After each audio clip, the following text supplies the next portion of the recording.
The first ever national strategy to counter Islamophobia was announced earlier this month by the Biden administration, just as the country is beginning to witness more anti-Islamic incidents.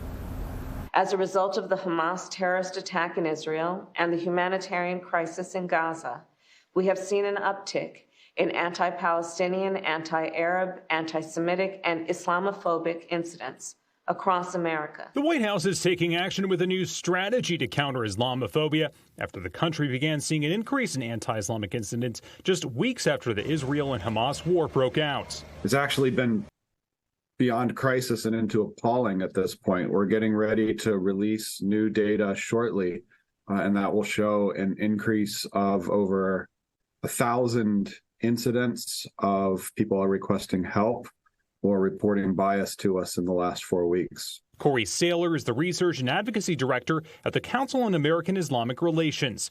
He says they've been seeing a flood of requests for help since the war began, and it's 5 times the amount that was reported in the same time last year. These have been everything from, for instance, the murder of a 6-year-old boy in Chicago.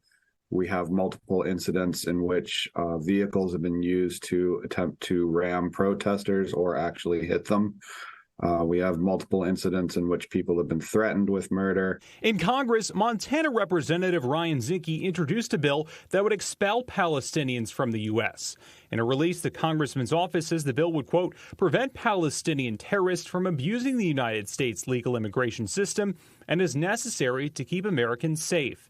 In response, Muslim representatives Andre Carson, Ilhan Omar, and Rashida Tlaib said in a statement that using the full power of the state to target and persecute a particular ethnic group or nationality is fascism and pure bigotry, and said the legislation violates the Constitution.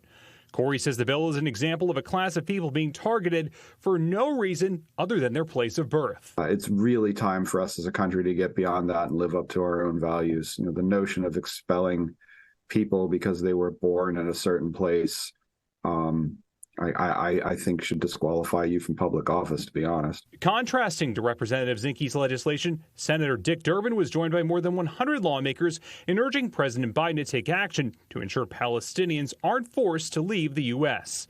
In Washington, I'm Stetson Miller.